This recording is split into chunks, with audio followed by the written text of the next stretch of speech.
Hello, welcome my dear everyone, my dear student. So I hope you are doing good.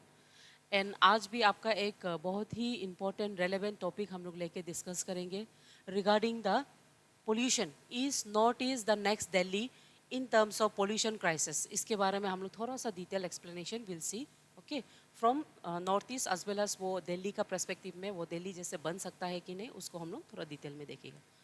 So first thing, all belief whenever we speak of the north east, जब भी हम north east बोलते हैं that means हम लोग के पास north east मतलब clean air zone ये कंसेप्ट आ जाता है ना। सो जब हम नॉर्थ ईस्ट के बारे में बोलता है या तो हम नॉर्थ ईस्ट को सोचते हैं तो generally in general every one of us north east बोलने से हम ग्रीनरी एक्सपेक्ट करते हैं, बहुत ही एबंडेंट फॉरेस्ट एक्सपेक्ट करते हैं, साथ ही साथ हम लो पॉपुलेशन डेंसिटी और low vehicle density, minimal industrial setup और उसके साथ साथ बहुत ही geographical isolation we expect those with the north east. ये कंसेप्ट जुड़ा हुआ है नॉर्थ ईस्ट से। बट ठीक है, ये आपका नॉर्थ ईस्ट का जो ओल्ड बिलीफ है वो स्लाइड है, लेकिन न्यू रियलिटी कुछ और ही है ना। एक न्यू रियलिटी अभी अराइज हुआ है जो चैलेंज करता है by the emerging of the air quality issues of the cities like some of the cities like Guwahati हो गया, जैसे कोहिमा हो गया और आपका अगरतला हो गया। ये जो सिटीज़ है ये लोग का बहुत रैपिड अर्बनाइजेशन के वजह से, साथ ही साथ बहुत इंक्रीजिंग व्हीकल नंबर और इंक्रीजिंग इंडस्ट्रियल सोर्सेस के वजह से वो लोग का जो पार्टिकुलेट्स है एयर पार्टिकुलेट्स, वो एयर पार्टिकुलेट्स में इंक्रीजिंग मतलब देखने को मिला है।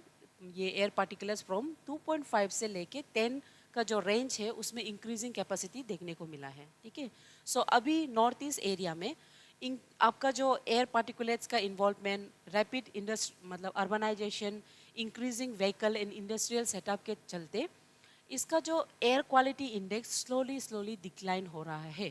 ठीक है, और एयर पोल्यूशन अभी जो नॉर्थ ईस्ट के एरिया में पहले सीजनल होता था, लेकिन अभी ये एक ईयर राउंड प्रॉब्लम चलने लग गया है नॉर्थ ईस्ट रीजन में। ठीक है, तो अगर हम पोल्यूशन के बारे में देखता है स्पेशली नॉर्थ ईस्ट के बारे में, तो फर्स्ट थिंग है where is it the worst, यानी कि ऐसा कौन सा जगह है जहां में सबसे ज़्यादा पोल्यूशन का क्राइसिस देखने को मिल रहा है, या तो पोल्यूशन नॉर्थ ईस्ट का कौन सा हॉटस्पॉट बन गया है। ठीक है, so emerging pollution hotspot in the north east region, these are some of the regions like ये बेरीनाहाट यानी कि आपका मेघालय और असम का जो बॉर्डर इंडस्ट्रियल बेल्ट है वो जगह। सो समटाइम्स मेरा प्रोनाउंसिएशन शायद एग्जैक्टली नहीं हो सकता है बिकॉज ऑफ द अपना ही डायलेक्ट के वजह से, सो कंसिडर दिस। उसके अलावा गुवाहाटी पेरी अर्बन रीजन जो है वहाँ पे, उसके अलावा industrial zone in the Assam, Tripura and Nagaland area. ठीक है, ये सब एरियाज में आपको देखने को मिल रहा है, वो basically hotspot for the pollution hotspot बन रहा है। साथ ही साथ construction and mining corridors for the coal and limestone belt जो रीजन है वहाँ में इंक्रीजिंग पोल्यूशन देखने को मिल रहा है। तो इसका जो एग्जाम्पल है स्पेशली आपका कंस्ट्रक्शन एंड माइनिंग कॉरिडोर्स, इतना दूर जगह में आपको एग्जाम्पल नहीं बल्कि एग्जाम्पल अरुणाचल प्रदेश का ही आपको हम दे देते हैं। ठीक है, सो अरुणाचल प्रदेश में रिसेंटली एक कॉमर्शियल कोल का इंडस्ट्री सेटअप हुआ है और ये इंडस्ट्री आपका चांगलांग डिस्ट्रिक्ट में सेटअप हुआ है। तो रिसेंटली वहाँ का जो पीपल है वो लोग से एक एनवायरमेंटल इकोलॉजिकल कंसेप्ट निकल रहा है, एक इशू राइज हो रहा है, यानी कि वहाँ का जो इकोलॉजी है, वहाँ का जो हैबिटेट है, लॉस ऑफ द हैबिटेट हो सकता है, और वहाँ में रैपिडली पोल्यूशन का राइज हो रहा है because of the coal and mining corridor बनाने के वजह से। ठीक है, so these are some of the factors जो आगे जाके नॉर्थ ईस्ट का जो जगह है उसको एक बहुत ही अपकमिंग पोल्यूशन हॉटस्पॉट मतलब बना सकता है। ठीक है, उसके बाद डाटा, रिसेंट जो data sampling for the past 5 to 8 years in the north east में अगर हम देखें तो नॉर्थ ईस्ट में रैपिडली ये डाटा जो दिखा रहा है कि एयर क्वालिटी इंडेक्स जो स्लोली स्लोली बढ़ रहा है, गुड से वो पुअर, पुअर से वेरी पुअर कैटेगरी में वो frequently time to time based on the season भी आ रहा है। जैसे अभी रिसेंटली दिवाली खत्म हुआ है तो दिवाली में बहुत सा part of the north east में एयर का क्वालिटी कंप्लीटली पुअर से वेरी पुअर कैटेगरी में घुस गया है। साथ ही साथ यहाँ में आपका जो पार्टिकुलेट मैटर्स है वो ओवर द 5 to 8 years में वो लोग का इंक्रीज यानी कि बहुत शार्प लेवल में इंक्रीज हो रहा है, फ्रॉम 10 से लेके 2.5 लेवल तक वो लोग इंक्रीज हो रहा है। आपको ये जो पार्टिकुलेट्स मैटर है, ठीक है, पार्टिकुलेट्स जो मैटर होता है, पीएम जिसको हम बोलता है, यू हैव टू अंडरस्टैंड ये पीएम क्या है सबसे पहले। सो पीएम का मतलब है these are particulate matters. Okay, particular matters लोग क्या होता है, ये मिक्सचर होता है, it's a mixture of solid and liquid, ठीक है, it's a mixture, mixture of two things, एक सॉलिड होता है और दूसरा लिक्विड होता है, होगा, सॉलिड और लिक्विड का मिक्सचर मिक्सचर होता है, होगा। और ये लोग आपका एयर फॉर्म में रहता है, दिस वन एयर फॉर्म में रहता है। और ये जो पीएम यानी कि पार्टिकुलेट मैटर होता है, ये जितना छोटा साइज होता है उतना ही डेंजरस होता है, उतना ही सीवियरिटी होता है, क्योंकि जो पार्टिकुलेट आपका अराउंड 10 का साइज होता है, दीज आर बेसिकली विजिबल, ये देख सकता है हम लोग, विजिबल होता है, जैसे आपका 10 पार्टिकल आपको दिखाई देता है। और जो पार्टिकल्स का साइज बिलो 2.5 का जो रेंज में रहता है, पीएम जो 2.5, ये लोग इतना माइक्रोस्कोपिक साइज होता है कि ये लोग इजीली थ्रू द रेस्पिरेशन हम लोग के सांस के अंदर से जाएगा और हम लोग का रेस्पिरेटरी चैम्बर में जाएगा, उससे ब्लड स्ट्रीम में जाके अदर सिग्निफिकेंट हेल्थ रिस्क वो प्रोवाइड करता है, ठीक है। सो ये जितना छोटा होगा उतना डेंजरस होगा, ये जितना छोटा साइज मीन्स उतना उसका पास पोरस कॉर्पोरेशन का कैपेसिटी होता है, ठीक है। उसके अलावा अभी जैसे आपका जो क्लीन एयर का जो कंसेप्ट है, वो स्लोली स्लोली नॉर्थ ईस्ट में based on the data sampling it has found 5 और 8 ईयर्स में स्लोली स्लोली वो बढ़ रहा है, ठीक है। सो ये बहुत ही बड़ा इकोलॉजिकल कंसर्न है फॉर अस। तो मेजर सोर्स जिससे ये जो पोल्यूशन बढ़ रहा है नॉर्थ ईस्ट में, ठीक है, तो मेजर सोर्स होता है आपका expanding industries and factories. North east बहुत ही रिसोर्सफुल जगह है, ऑयल के लिए बोलो, या तो टी के लिए बोलो, या तो मिनरल रिसोर्सेज के लिए बोलो, सिल्क के लिए बोलो, है ना। सो और साथ ही साथ अदर प्रोडक्शन जैसे कि आपका कीवी हो गया, कार्डमन हो गया, तो ये सब इंडस्ट्री यानी कि फैक्ट्रीज अरुणाचल और as well as different part of the north east में बहुत रैपिडली इंडस्ट्री डेवलप हो रहा है। उसके अलावा construction of the dust and road development, है ना, तो आपका construction of the route and dust and road development में, इसका अंदर में एग्जांपल हम आपको नेशनल हाईवे 415 का ही एग्जांपल दे देगा, क्योंकि ज़्यादातर हम लोग का जो मतलब 415 है, ये ऐसा रोड है जो कनेक्ट करता है आपका नाहरलगन को। नाहरलगन अरुणाचल प्रदेश में है, जो जो अरुणाचल से बाहर देख रहा है फॉर देम नाहरलगन अरुणाचल प्रदेश का रोड है। अरुणाचल प्रदेश में ये कनेक्ट करता है बंदरदुआ तक, बंदर देवा तक, ठीक है। और ऑन द वे में ये जो रास्ता होता है, इसमें प्लेसेस लाइक आपका निर्जुली आ जाता है, आपका बागे तिनाली, है ना, उसके बाद आपका Doimukh, these are some of the small small sectors जो आपका NH 415 के अंदर में आ जाता है। सो ये जो रोड का कंस्ट्रक्शन है, ये सिंस टाइम हो रहा है, बहुत समय, लंबा समय, और यहाँ में बहुत डस्ट हो रहा है। 4 लेन रोड बनाने की वजह से traffic congestion as well as dust pollution बहुत रैपिड रेंज से इंक्रीज हो रहा है। तो वो जो 10 पार्टिकल है, ये हम लोग का ट्रू रेस्पिरेशन एंटर करता है और वो पब्लिक को हेल्थ हैजार्डियस कॉज करता है, ठीक है। उसके बाद increase vehicle density and diesel run transport. So बहुत ही ज़्यादा मतलब व्हीकल जो इंक्रीज हो रहा है, व्हीकल का डेंसिटी बहुत बढ़ रहा है। साथ ही साथ यहाँ में जो बहुत ओल्ड एज व्हीकल्स वो भी रन करता है, ठीक है। ओल्ड एज व्हीकल जो 10 to 15 ईयर्स होता है, ऐसे वाला व्हीकल्स तो क्या होता है, ये लोग से ज़्यादातर नॉकिंग एजेंट बहुत होता है, जिसके चलते ये लोग से high amount of carbon monoxide and sulphur oxides जो होता है वो रिलीज होता है, जो आगे जाके और भी पोल्यूशन को और भी कंडेंस करा देता है, ठीक है। उसके बाद coal mining and limestone extraction. Arunachal Pradesh में अकेला पूरा भारत का 35 रिजर्व ग्राफाइट है, ठीक है। अरुणाचल प्रदेश में 35% ऑफ द इंडियाज ग्राफाइट का जो मतलब रिजर्व है वो कम्प्लीटली अरुणाचल में है। उसके अलावा अरुणाचल बहुत rich source of the coal mining and other limestone है। Not only Arunachal, different parts of the north east, जैसे कि हो गया आपका गुवाहाटी, मतलब सॉरी गुवाहाटी, असम हो गया, जैसे आपका मेघालय हो गया, ठीक है। सो मेघालय में भी कोयल का बहुत बेहतरीन रिजर्वेशन पाया गया है। सो वहाँ में भी उसका एक्सकेवेशन और उसका कंस्ट्रक्शन एक्सट्रैक्शंस लोग जाके वहाँ में इकोलॉजिकल कंसर्न राइज हो रहा है और पीपल उसका अगेंस्ट में विरोध कर रहा है, ठीक है। तो वो चीज़ दूसरा फैक्टर हो गया। एंड दूसरा solid waste burning system. So north east में बहुत proper integrated waste management system नहीं है। तो यहाँ में जो म्यूनिसिपल वेस्ट होता है उसको क्या करता है, म्यूनिसिपल वेस्ट को वो लोग ओपन ग्राउंड, ठीक है, ओपन ग्राउंड होता है वहाँ पे वो लोग सीधा बर्न करता है म्युनिसिपल लोग, ठीक है। और ये बर्निंग का वजह से क्या होता है, बहुत आपका एयर एज वेल एज आपका जो सॉइल है वो दोनों पोल्यूशन हो जाता है।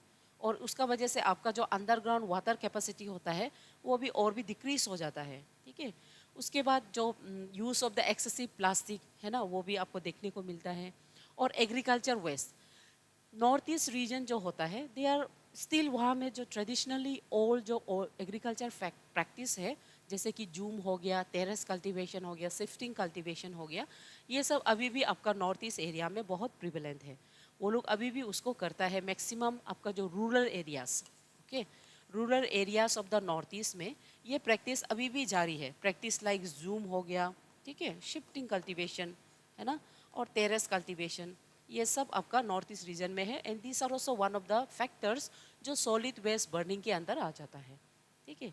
उसके बाद household biofuel usage in rural belt, specially rural belt में इफ़ यू सी अभी भी maximum of them fire logs यानी कि लकड़ी पे मतलब डिपेंड करता है अपना फायरवुड बर्निंग के लिए, ठीक है।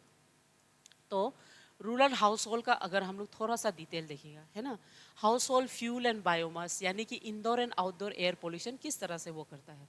तो ये जो उच्च होता है आपका चूल्हा जो बोलता है ये यूज़ करता है, इससे कार्बन मोनोऑक्साइड का कंसंट्रेशन इंक्रीज होता है एटमॉस्फेयर में। उसके अलावा टिम्बर बर्निंग जो आपका विंटर सीजन में maximum of the tribal states जो होता है नॉर्थ ईस्ट का वहाँ किया जाता है।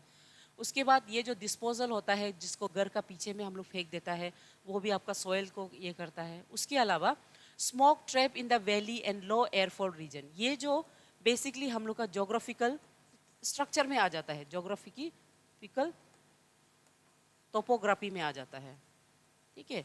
So Arunachal, not only Arunachal, sorry Arunachal बार बार बोल रहा है, नॉर्थ ईस्ट का जो जोन होता है ये बहुत ही सुंदर बाउल इफेक्ट फॉर्म करता है, ठीक है। यहाँ में एक तो आपको bowl effect because of the topographical structure के वजह से बाउल इफेक्ट देखने को मिलता है। साथ ही साथ यहाँ में टेम्परेचर इन्वर्जन होता है ना।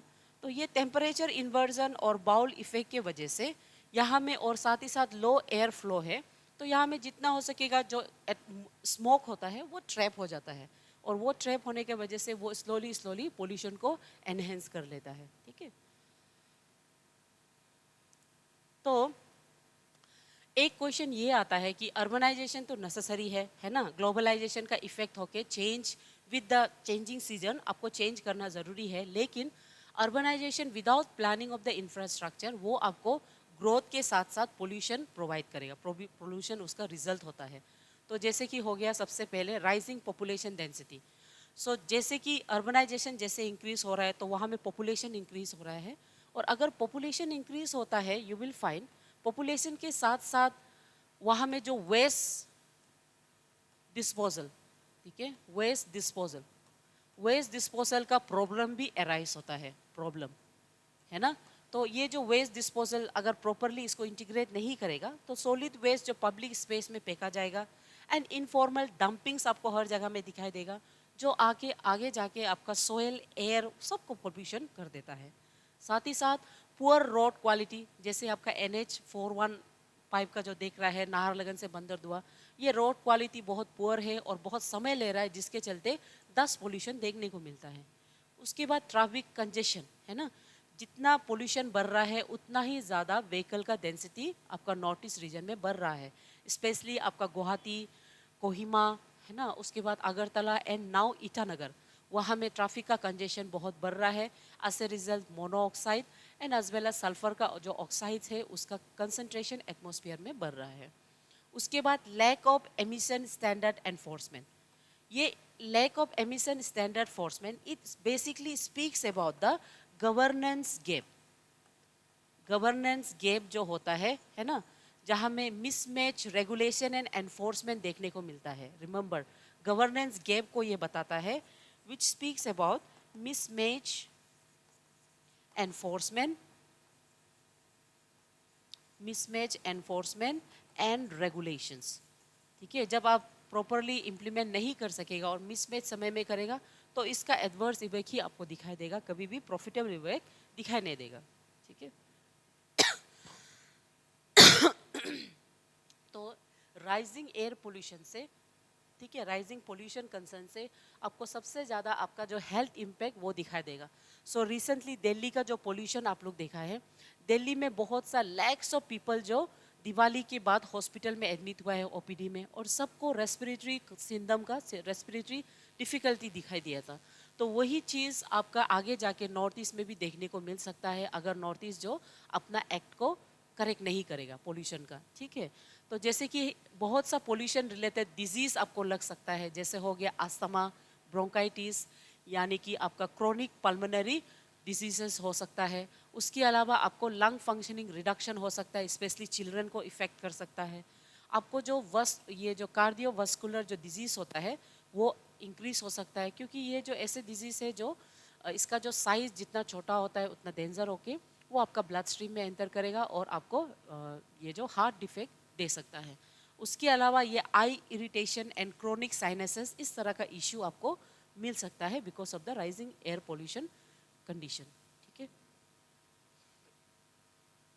सो ये एयर पोल्यूशन में जैसे जैसे एयर पोल्यूशन बढ़ता है तो उसमें हम लोग का जो ग्रीन ग्रीन कंसेप्ट, यानी कि हम लोग का जो फॉरेस्ट होता है, फॉरेस्ट को भी किस तरह से इफेक्ट करता है impact of the air pollution. So if you see कि एक्सेसिव एयर पोल्यूशन जब बढ़ता है तो हम लोग का जो प्लांट्स होता है, plants are considered as phytofilters, है ना। एनवायरनमेंट का phytofilters, stabilization of the soil, nutrient cycle को करने वाला, नॉइस रिडक्शन करने वाला एंड बायो इंडिकेटर्स, वो सब आपका प्लांट होता है, ठीक है। तो एक्सेसिव ये जो पोल्यूशन की वजह से प्लांट्स को मॉर्फोलॉजिकली एंड एनाटॉमिकली किस तरह से इफेक्ट करता है, वो लोग का सीड का जो सीडलिंग है वो रिड्यूस हो जाता है, फ्लावरिंग रिड्यूस होता है, नेक्रोसिस एंड क्लोरोसिस होता है because of the clotting of the stomata. उसके चलते आपका falling of the leaves form होगा और वो overall productivity of the plants को इफेक्ट करेगा। सो जो प्लांट्स होता है दे आर फाइटोफिल्टर्स, है ना, फाइटोफिल्टर्स ऑफ द नेचर। वो हम लोग का साथ ही साथ वो लोग वो आदमी वो ये प्लांट मतलब प्लांट्स लोग वो सिस्टम है जो न्यूट्रिएंट साइकिल को भी करने में हेल्प करता है ना। साथ ही साथ वो लोग बायो इंडिकेटर्स भी है एक्सक्यूज मी। सो जब पोल्यूशन एक्सेसिवली प्लांट्स को इफेक्ट करेगा, आगे जाके एवरीथिंग हम लोग का जितना लिविंग सिस्टम है, इकोसिस्टम है, वो कम्प्लीटली इफेक्ट में आ जाता है, ठीक है। तो प्लांट को इफेक्ट करके एनवायरमेंटल का other impact, silent ecological damage क्या क्या होता है, जैसे कि पोल्यूटेड रेन वाटर आपको देखने मिलेगा, सॉइल फर्टिलिटी को इम्पैक्ट होगा, पोरस लीफ इंजरी होगा, threat to the biodiversity and pollinators होगा। उसके बाद river will be expose to the dust and toxins.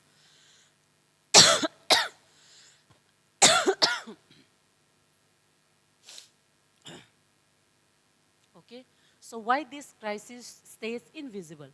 ये क्राइसिस इसलिए इनविजिबल है because of the limited monitoring और सबसे important because of the lack of awareness. हम लोग के पास हम लोग को आइडिया है कि एयर पोल्यूशन क्या है ना, लेकिन एयर पोल्यूशन किस तरह से इसका जो aiders effect, long run prolong effect जो दे रहा है और क्या क्या चीज़ से एयर पोल्यूशन इंक्रीज हो सकता है, वो चीज़ का प्रॉपर अवेयरनेस आपका रूरल और अर्बन पीपल को नहीं है। सो लैक ऑफ अवेयरनेस सबसे बड़ा इशू है कि हम लोग का ये जो पोल्यूशन का क्राइसिस क्यों इनविजिबल रहता है, ठीक है। उसके साथ साथ हम लोग का नॉर्थ ईस्ट में एयर क्वालिटी इंडेक्स का जो मॉनिटरिंग स्टेशन है बहुत ही लिमिटेड है। उसके अलावा जो स्मॉलर टाउन्स होता है वो लोग अनमॉनिटर्ड होकर चला जाता है। उसके बाद perception of the clean region, ये मतलब यानी कि प्रिसेप्शन मीन्स नॉर्थ ईस्ट को मतलब क्लीन जोन ही हम मानता है, तो वही प्रिसेप्शन ऑल एज बिलीव की वजह से इसका एयर इंडेक्स क्वालिटी का मॉनिटरिंग बहुत स्लो रेट में चल रहा है, ठीक है। Next, what needs to be change, है ना, क्या चीज़ चेंज करना है कि हम लोग को एयर क्वालिटी इंडेक्स को इम्प्रूव करना है। सबसे पहले जितना हो सकेगा air quality monitoring station establish करना है नॉर्थ ईस्ट रीजन में, ताकि वो दिल्ली ना बन सके इन टर्म्स ऑफ एयर। उसके बाद regulation on industries and mining, industry और माइनिंग यहाँ सेटअप करने वाला वो जो एनवायरमेंटल इम्पैक्ट असेसमेंट जो होता है उसको स्ट्रिक्टली रेगुलेट कर मतलब फॉलो करे बिना एनी करप्शन के। साथ ही साथ better solid waste management indulge करे। तो बेटर सॉलिड वेस्ट मैनेजमेंट में आपका clean Tawang task, clean Tawang task, ठीक है। ये एक बहुत ही इम्पोर्टेंट कम्युनिटी ऑर्गेनाइजेशन है जो कि प्लास्टिक फ्री जोन बनाने के लिए कोशिश कर रहा है आपका तवांग, यानी कि बहुत ही important biodiversity hotspot of the Himalaya region, ठीक है। तो इस तरह का better waste management system involve होना है, ठीक है। साथ ही साथ क्लीन फ्यूल ट्रांसिशन, यानी कि जितना हो सकेगा क्लीन फ्यूल यूज़ करके आपका एलपीजी यूज़ करके या तो इलेक्ट्रिक व्हीकल्स यूज़ करना या तो for the transportation government use करना इंस्टेड ऑफ इंडिविजुअल ट्रांसपोर्टेशन जाना, ठीक है। सो उसके बाद infrastructure planning for the dust control. Infrastructure planning जैसे कि कोई भी कंस्ट्रक्शन हो तो उसमें डस्ट का मिटिगेशन किस तरह से करना। जैसे रिसेंटली आपका जो हाईवे का जो कंस्ट्रक्शन है वहाँ में डिस्ट्रिक्ट कमिश्नर ईटानगर का डिस्ट्रिक्ट कमिश्नर एक रूल पास किया है कि कंपनी को बोला है कि वहाँ में वाटर स्प्रे करो ताकि वो डस्ट को सेटल कर सके। इस तरह से प्रॉपर इंफ्रास्ट्रक्चर प्लानिंग होना है for the dust control, okay. So community action what people can do, है ना। As a community based association हम लोग बहुत कुछ कर सकते हैं for the preservation and protection of the pollution, air pollution, ठीक है। तो हम सबसे पहले स्टॉप ओपन वेस्ट बर्निंग, खुला में वेस्ट बर्न करना स्टॉप करें। उसके बाद हम जितना हो सकेगा क्लीनर कुकिंग फ्यूल यूज़ करें wherever possible instead of using fire logs. उसके बाद जितना हो सकेगा plant trees around the home and communities. उसके बाद व्हीकल पूलिंग ये सब करना, कंट्रोल फायर प्रैक्टिसेस करना, ठीक है। उसके बाद अवेयरनेस एंड डिमांडिंग ट्रांसपेरेंसी, कोई भी प्रोजेक्ट हो उसमें सही से ट्रांसपेरेंसी करप्शन फ्री ये सब मेंटेन करना, तब जाके हम कर सकते हैं, ठीक है। सो अगर हम ये सब करेंगे तो कम्युनिटी बेस के अंदर में we can be one of the members जो पोल्यूशन को कर्टेल कर सकते हैं, ठीक है। So final message for the north east ये है कि वो नेक्स्ट दिल्ली बनना नहीं है, क्योंकि अर्बनाइजेशन का चलते और रैपिड डेवलपमेंट के चलते नॉर्थ ईस्ट में हर जगह में एक्सेसिव रोड कटिंग, है ना, हिल कटिंग ये सब हो रहा है। और उसके वजह से forest area of the north east reason slowly slowly decrease हो रहा है। और साथ साथ नॉर्थ ईस्ट का टोपोग्राफी ही ऐसे है जिसमें लो एयर है ना, और टर्मल इन्वर्जन होता है जिसके कारण से पोल्यूशन और भी रैपिडली बढ़ सकता है। सो आपको ये सब को ध्यान में रखते हुए एक बहुत मतलब सिस्टमेटिक अप्रोच आपको लेना है नॉर्थ ईस्ट को दिल्ली नहीं बनने के लिए। सो फर्स्ट थिंग है क्लीन एयर सबसे सही है, ये मानना है क्लीन एयर सबसे सही है। उसके बाद प्रिवेंशन जो हमेशा रिपेयर से इजी है, ठीक है। उसके बाद अभी समय है एक्ट करने के लिए, डैमेज परमानेंट होने से पहले हमको एक्ट करना है, ठीक है। सो ये जो कंसेप्ट है हम लोग का नॉर्थ ईस्ट में क्लीन एयर का, इसको सच में प्रैक्टिकली हम अवेयरनेस थ्रू द अवेयरनेस, है ना, काउंसलिंग इसके थ्रू से, साथ ही साथ एयर क्वालिटी इंडेक्स का जो मॉनिटरिंग बॉडी है उसको प्रॉपरली इस्टेब्लिश करके हम नॉर्थ ईस्ट को next Delhi in terms of air pollution हम कंट्रोल कर सकते हैं, ठीक है। सो आज का जो क्लास है वो इतना ही है regarding the air pollution. So it's time कि हम लोग सब पीपल इंडिविजुअल सब मिल के इंडिविजुअली सही बाय द वन एक्ट, है ना, वन एक्ट के तहत वी शुड बिगिन एंड मतलब towards the progressive and better north east के लिए हम लोग स्ट्राइव करना है, ठीक है। So thank you my dear student, I hope आपको क्लास समझ में आया है, ठीक है। Thank you.